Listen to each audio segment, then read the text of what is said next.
नमस्कार मंडळी, स्वागत आहे तुमचं माझ्या एका नवीन व्हिडिओमध्ये। तर इथे फणस आहे, तर गावाकडे ना झाडाचं फणस आलं होतं। हे छोटंसं फणस आहे, पिकलं नाही आहे। जे फणस पिकलं नाही आहे त्याची भाजी बनवू शकतो आपण। तर याची आता भाजी बनवणार आहे। त्यासाठी आपल्याला काय करायचं आहे, पहिल्यांदा फणस आपल्याला कट करून घ्यायचं आहे। तर मी इथे सुरीने नाही तर आज विळतीने, म्हणजे गावाकडे विळती असतात कट करायला, तर विळतीने कट करून घेते।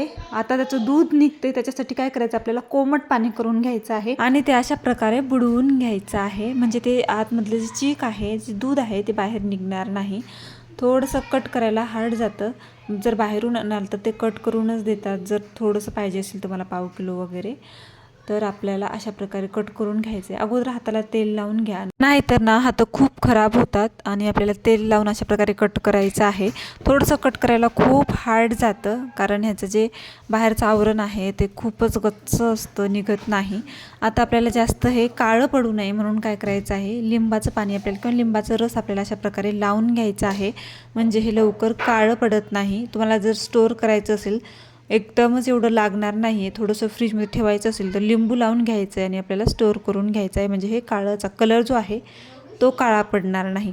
आता आपल्याला अशा प्रकारे याचा साल काढून घ्यायचा आहे आणि गरम पाण्यामध्येच आपल्याला जे कोमट पाणी केलं होतं ना त्याच्यामध्येच टाकून घ्यायचं आहे। बाहेर असं ठेवू नका, नाहीतर याचा लगेच कलर काळा होतो। पाहू शकता याचं चिक कसं निघते, हाताला कसं चिकटते। तुम्ही चाकूने सुद्धा कट करून घेऊ शकता, जर तुम्हाला अशा प्रकारे हार्ड जात असेल तर। सुरीला धार पाहिजे, पटापट होऊन जातं।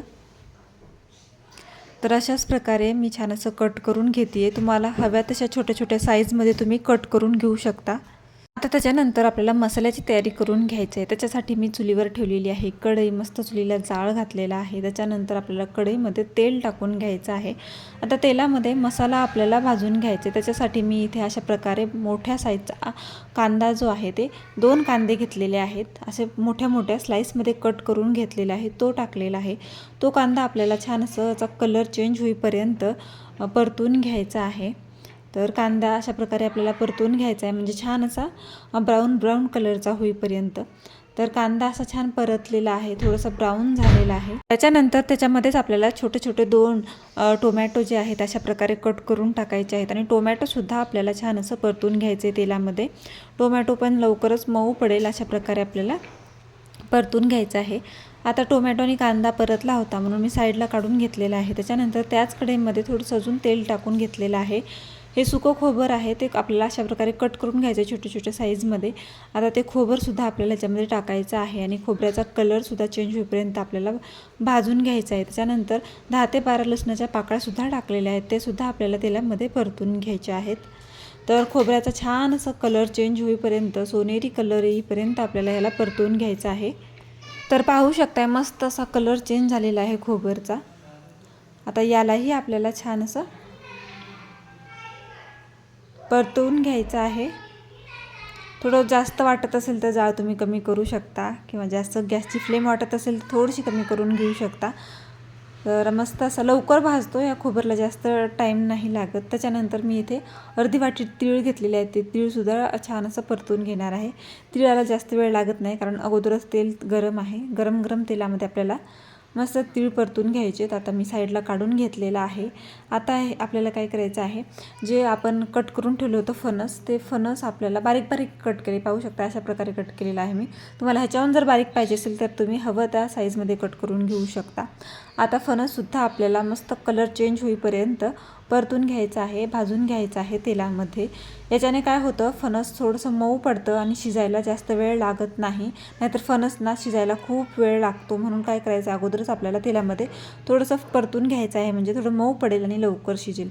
तर अशा प्रकारे फणससुद्धा मी परतून घेतलेला आहे, मस्त असा कलर आलेला आहे। आता फणसाला साईडला काढून घेतलेला आहे। त्याच्यानंतर आता एका पातेल्यामध्ये भाजी बनवणार आहे, कढईमध्ये बनवणार नाही आहे। त्याच्यासाठी ना मी इथे पातेलं ठेवलेलं आहे चुलीवर, त्याच्यामध्ये आपल्याला टाकायचं आहे तेल। तेल गरम झालं आहे का ह्याची पाहण्यासाठी आता मोहरी टाकून घ्यायचं आहे आपल्याला। आता मोहरी छान तडतडू द्यायची आहे। त्याच्यानंतर टाकायचं आहे आपल्याला जिरेसुद्धा छान असं तडतडून घ्यायचे आहेत आपल्याला।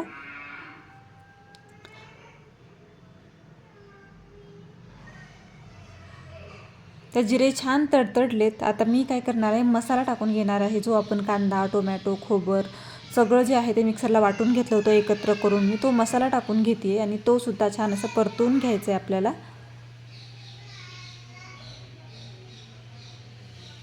आणि इथे सुके मसाले घेतलेले आहेत मी, लाल तिखट, हळद पावडर, गरम मसाला, हे मीठ मसाला, घरकुल मसाला, अजून आम्ही जे काही मसाले घरी अवेलेबल आहेत ना ते तुम्ही घेऊ शकता. मिक्स करून घ्यायचा आहे, मसाले सगळे आपल्याला टाकून घ्यायचा आहे आणि ते सगळे मसाले आपल्याला परतून घ्यायचे आहेत तेलामध्ये.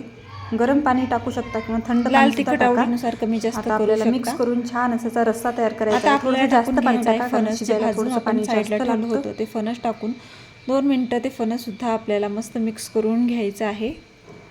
आपली तर्रीदार फणसाची भाजी रेडी आहे. चवीप्रमाणे मीठ टाकून घ्यायचं आणि आपल्याला पाणी टाकून घ्यायचं आहे.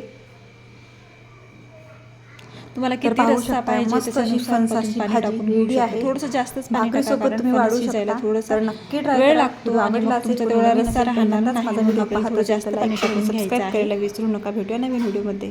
तर अशा प्रकारे पाणी टाकून घेतलेलं आहे. वरून चवीप्रमाणे मीठ टाकून घ्यायचं आहे आणि मिक्स करून घ्यायचं आहे. आपली रेडी आहे फणसाची तर्रीदार भाजी. मऊ पडेपर्यंत शिजवून घ्यायचं आहे. तुम्ही भाकरीसोबत, भातासोबत, चपातीसोबत कशासोबतही सर्व करू शकता. मस्त फणसाची भाजी रेडी आहे. व्हिडिओ आवडला असेल तर लाईक, शेअर आणि सबस्क्राईब. Bye bye.